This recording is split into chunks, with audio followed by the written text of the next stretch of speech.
어떤 교회 교인이 교회를 옮겨야 되겠다 생각을 하고 이 교회 저 교회를 이제 탐방을 하면서 또 다녀보다가 어느 교회를 가야 되겠다라고 그렇게 정했다고 합니다. 그 정하고 난 다음에 새벽 기도회에 좀 참여를 해보고 그 다음에 또 금요 기도회에 가보니까 이 교회는 안 되겠다 싶어서 다른 교회로 갔다고 합니다. 그 이유는 왜 그 교회 가기로 마음이 작정을 했는데 왜 새벽 기도 가서 또 뭐 그때는 금요 기도회도 있었으니까 금요 기도회 가서 왜 그렇게 안 가겠다 이렇게 했느냐? 가보니까 기도를 아주 조용하게 그렇게 기도를 하기 때문이었다고 합니다. 만약 그 성도가 우리 교회에 왔다고 해도 우리도 비교적 조용하게 기도를 하기 때문에 우리 교회도 안 맞다. 뭐 이렇게 했을 수도 있겠죠. 그 성도님은 뭐 주의 삼창 부르고 그 다음에 큰 소리로 부르짖으며 통성으로 기도하는 그런 어떤 이제 큰 소리로 기도하는 그런 교회가 자신이 원하는 교회다. 그러면서 이제 그런 교회로 갔다고 합니다. 자, 여러분들의 경우는 어떻습니까? 조용하게 기도하는 것이 좋습니까? 아니면 큰 소리로 통성으로 기도하는 것이 좋습니까? 어떤 사람들은 그럽니다. 너무 조용하게 기도하면 하나님이 들으시겠나? 또 어떤 사람들은 반대로 하나님이 귀가 어두우시냐? 왜 그렇게 큰 소리 치느냐? 또 그렇게 이야기하는 사람들도 있습니다. 너무 그렇게 고함 지르면서 하면 하나님이 시끄러워서라도 뭐 가까이 오셔서 그 기도 들으시겠나? 어느 말이 옳을 것 같습니까? 어떤 사람은 또 큰 소리로 기도하면 다른 사람이 다 옆에 있는 사람이 내 기도하는 소리를 다 듣기 때문에 그래서 부담이 되어서 소리 내서 기도 못한다. 뭐 그렇게 말을 하는 사람들도 있죠. 누구 말이 맞고 누구 말이 틀릴까요? 결론적으로 말씀을 드리면 다 일리 있는 일이고 다 옳은 기도입니다. 뭐 이 기도가 잘못됐다, 저 기도가 잘됐다 그런 거 없습니다. 왜냐하면 기도는 그 사람 성향에 따라서 다를 수 있기 때문에 그렇죠. 뭐 큰 소리로 기도하는 분은 큰 소리로 기도해야 기도가 잘 되는 것 같아 보이기도 합니다. 또 어떤 사람들은 뭐 큰 소리로 기도하는 것이 아니라 아주 조용하게 묵상 기도하면서 기도해야 기도가 되는 뭐 그런 분들도 있습니다. 그래서 성향에 따라서 그 기도하는 대로 그렇게 해야 되겠죠. 또 상황에 따라서 뭐 조용하게 기도할 때가 있고 또 그 다음에 소리를 내어서 기도할 때도 있는 거죠. 뭐 교회도 예를 들어서 뭐 우리 교회 수요일 날 또 기도할 때에 처음에 기도하는 뭐 저거 기도하고 할 때는 우리가 조용하게 기도하고 그 다음에 또 그 다음에 뭐 성령께서 함께 해주시도록 또 구하는 어떤 그런 기도에는 또 큰 소리로 기도해서 그렇게 하는 것이 또 좋을 수도 있습니다. 상황에 따라서 다 다를 수 있는 것이죠. 자, 오늘 본문의 경우는 어떠할까요? 24절 말씀. 오늘 본문에서는 여기에 있는 이 성도들이 어떻게 기도를 했을까? 24절 다 봅시다. 다 같이. 그들이 듣고 한 마음으로 하나님께 소리를 높여 이르되 대주제여 천지와 바다와 그 가운데 만물을 지은 이시요. 자, 여기에 있는 이 성도들은 묵상으로 기도했을까요? 아니면 큰 소리로 기도했을까요? 예, 큰 소리로. 저기 하나님께 소리를 높여 그랬잖아요. 그래서 지금 이제 큰 소리로 통성 기도를 하고 있습니다. 또 합심으로 기도를 하고 있습니다. 자, 합심 기도라고 하는 것은 뭘까요? 오늘 제목이 기도의 종류 첫 번째로 합심 기도인데 뭐 합심으로 기도한다. 그것은 어떤 같은 주제를 놓고 같은 기도의 제목을 놓고 그 일을 위하여서 서로 마음을 합하여서 기도하는 것이죠. 뭐 그것을 조용하게 기도를 해도 합심 기도이고 또 그 다음에 큰 소리를 해서 기도하더라도 그것도 합심 기도이고 어떤 목표를 정하고 그 다음에 같은 기도의 제목을 가지고 그렇게 기도하는 거, 그걸 합심기도라고 하잖아요. 자, 그래서 오늘 여기에 이 본문의 내용을 보면은 서로 교인들이 합심으로 기도하고 있으면서 소리를 높여서 큰 소리로 그렇게 기도하고 있는 것을 볼 수가 있습니다. 자, 이렇게 기도했을 때의 결과가 어떻게 나타나느냐? 강한 역사가 일어나게 되었던 것을 봅니다. 자, 31절 다 같이 다시 한번 봅시다. 빌기를 다함에 모인 곳이 진동하더니 무리가 다 성령이 충만하여 담대히 하나님의 말씀을 전하니라. 열심히 기도를 하는 가운데서 그 모인 곳이 진동하더라. 어떻게 진동을 했는지는 구체적으로 잘 모르지만, 그러나 그곳에 진동이 있었다. 땅이 지진으로 인해서 진동이 일어난 그런 일들도 있을 수도 있을 것이고, 그러나 또 합심으로 열심히 기도하는 그 가운데서 그 이제 분위기 자체가 정말 무엇인가 살아 움직이는 것 같은 그런 진동함, 그런 것도 될 수도 있겠죠. 자, 그런 가운데서 무리가 다 성령이 충만했다 그렇습니다. 그리고 이 핍박 시대이지만은 담대하게 하나님의 말씀을 전했다. 그렇게 용기 백배하는 그런 결과가 오게 된 것을 볼 수가 있습니다. 자, 이 내용을 조금 더 구체적으로 본다고 한다면 이 베드로와 요한이 사내들인 공회원에 붙잡히게 되죠. 그래서 신문을 받습니다. 자, 베드로와 요한이 이제 잡혀가서 어찌 될지는 모릅니다. 그러니까 성도들이 모여서 하나님 앞에 간절히 기도드릴 수밖에 없죠. 무엇을 위해서 기도했겠습니까? 무엇을 위해서? 지금 잡혀갔으니까 풀려날 수 있도록 그렇게 기도하지 않았겠습니까? 또 거기에서 신문을 받으면서 이제 생명이 위험할 수도 있습니다. 그러나 이 모든 일들 속에서 하나님께서 이제 베드로와 요한을 구해달라고 그렇게 간절하게 기도를 드렸겠죠. 그런 가운데서 이제 23절에서 30절 말씀을 통해서 보면 이제 풀려나게 됩니다. 이 간절한 기도 덕분이라고도 볼 수도 있고, 베드로와 요한이 이제 풀려나게 되고, 또 풀려나서도 계속해서 하나님 앞에 감사기도하면서 오늘 여기에 성령이 충만해 담대히 하나님의 말씀을 전하니라 그랬는데 왜 붙잡혀 갔습니까? 하나님의 말씀을 전하다가 붙잡혀 갔잖아요. 그러나 주눅들지 않고 또다시 나왔어도 열심으로 기도하고 그렇게 했다. 그런 내용을 볼 수가 있습니다. 사도행전 12장 12절에서 19절에 보게 되면 또 합심 기도하는 것이 나옵니다.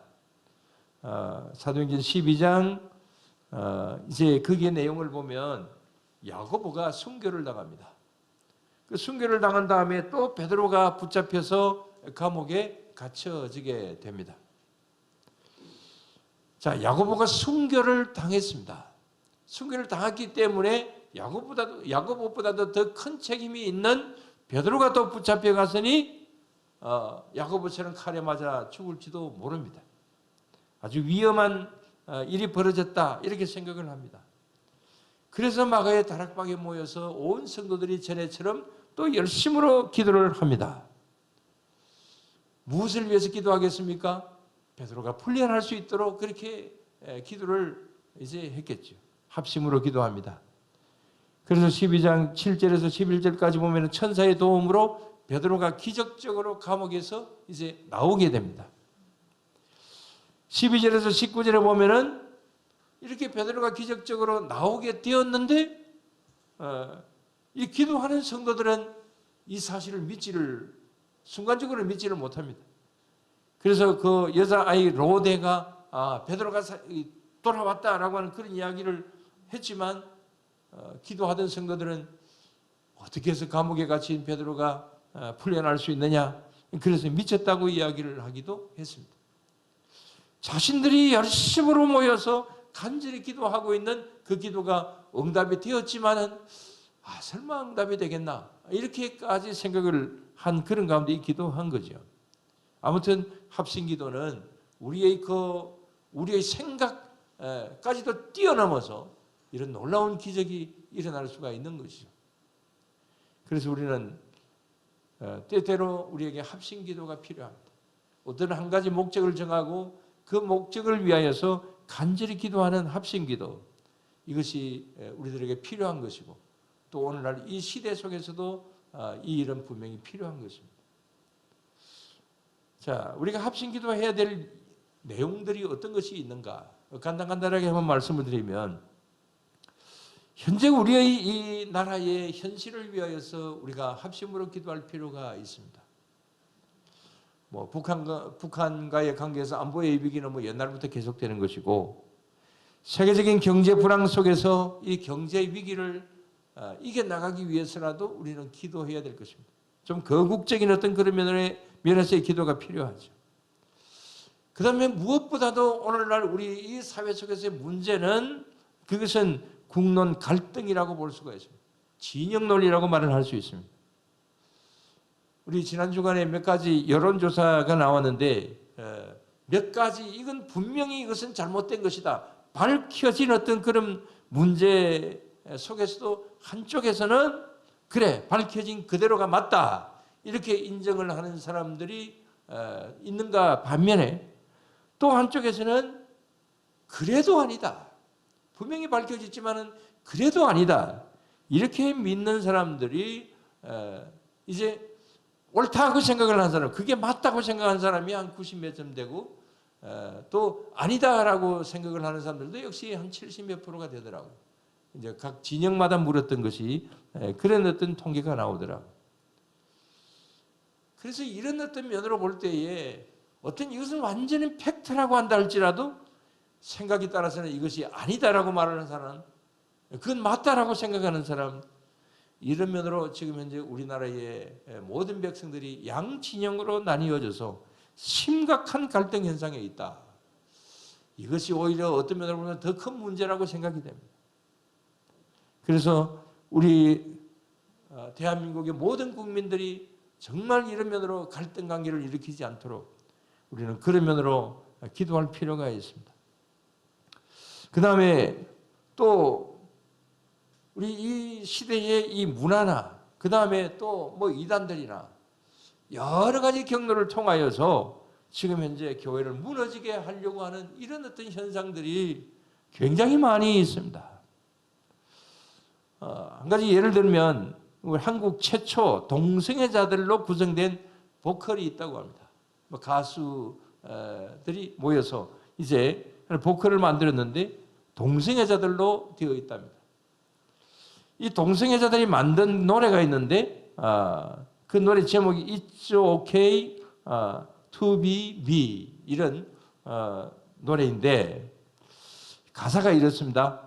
난 태초부터 게이로 설계됐다. 내 주께서 나를 이렇게 만드셨다. 세상을 구하는 글로 치면 지저스.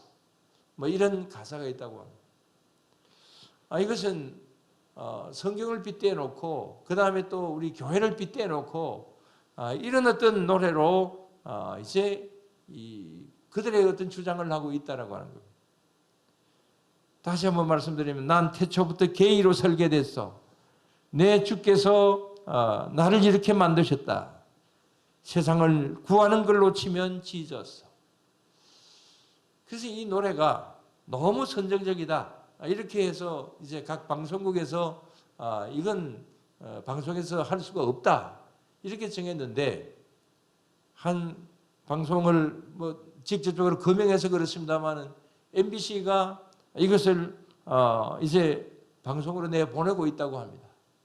그래서 교회에서 강력하게 지금 항의를 하고 있다고 하는데 항의를 하든 말든 지금 현재 이런 어떤 노래가 그야말로 비웃는 듯한 어떤 이런 노래가 지금도 이렇게 계속 나오고 있다라고 합니다. 그 다음에 또 넷플릭스 그 드라마라서 뭐 저는 한 번도 보지를 못했습니다만은 아주 인기가 있었던 그 드라마 그 오징어 게임, 그 다음에 또 수리남이라고 하는 그런 이제 이 드라마가 있었습니다. 지금은 더 글로리라고 하는 어떤 그런 드라마가 지금 현재 방영이 되고 있다고 하는데 이것은 전부 다 이제 교회를 공격하는 어떤 그런 내용들을 담고 있습니다. 뭐 오징어 게임은 뭐 조금은 그런 것은 많지는 않다고 하는데 수리남이라든지 더 글로리라든지 이런 것은 노골적으로 이렇게 이제 교회를 공격하는 그런 내용들이라고 합니다. 자, 이렇게 드라마나 그 다음에 또 노래나 여러 가지 어떤 문화적인 어떤 이런 면으로 지금 이제 교회를 공격하고 교회를 무너지게 만들려고 하고 자꾸만 우리 청소년들이나 많은 어떤 성도들의 관심을 자연적으로 이렇게 잘못되게 만들어 가려고 하는 이런 시도들, 이런 것이 오늘 이 사회 속에서 계속되고 있다라고 하는 점에서 우리는 정말 이런 잘못된 것에 빠져들어가지 않도록 우리는 성도들을 위해서 기도해야 될 것이고, 또 그 다음에 정말 이런 잘못된 어떤 문화들이 사라져갈 수 있도록 우리는 기도해야 되는 일이죠. 마지막으로 우리 교회의 현실적인 일을 위하여서 우리는 기도해야 될 것입니다. 2월부터는 후임 목회자 청빙을 위하여서 청빙위원회를 구성을 해야 될 것이라고 생각을 합니다. 하나님께서 귀한 일꾼을 보내어 주십사하고 우리는 계속적으로 이제부터 열심으로 기도하셔야 됩니다. 또 그 다음에 4월 이후부터는 임직자 선출을 위한 일도 의논을 해가게 될 것입니다. 어느 일이든지 간에 그냥 쉽게 할 수 있는 일이 아닙니다. 우리는 이런 일들 때문에 우리는 하나님 앞에 간절히 합심으로 기도해야 됩니다. 통성으로 기도하든 조용하게 기도하든 이제부터 우리가 이렇게 합심 기도를 해야 될 때다.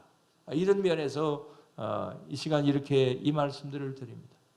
우리 모두 다 합심으로 기도하는 가운데서 하나님께서 우리 모든 기도의 제목을 응답하여 주시고, 그런 가운데서 하나님의 뜻이 이 거국적인 면이나 우리의 사회적인 면이나 우리 교회적인 일이나 또 그 다음에 우리의 개인적인 여러 가지 일들 속에서도 하나님께서 응답의 역사를 함께 하시는 그런 귀한 은혜가 꼭 있을 수 있도록 우리 올해 한 해가 정말 귀한 열매 맺는 한 해가 될 수 있도록 우리는 기도해 나가야 될 줄로 믿습니다. 기도드리겠습니다. 하나님 아버지, 감사를 드립니다. 주님, 저희들에게 기도할 수 있게 하여 주시고 또 기도에 두 손을 주시어서 우리가 하나님을 향하여 나아갈 수 있게 하여 주심을 감사를 드리옵나이다. 기도의 제목들이 정말 많이 있는데 우리는 이런 일들에 때로는 등한히 할 때가 많고, 때로는 이런 면에서 우리가 하나님 앞에 열심히지 못할 때가 많이 있습니다. 그러나 주님, 올해에 우리에게 많은 기도의 제목을 주시오니 이 기도의 제목들을 주시는 그대로 우리는 합심으로 기도하며 나아갈 수 있는 저희들이 되게 하여 주시옵시고, 하나님의 뜻이 우리가 기도하는 가운데서 이루어지게 하여 주시옵소서. 이 모든 일들 속에 우리 주님 함께 하시고 도우실 줄을 믿사오며 예수님 이름으로 기도드리옵나이다. 아멘.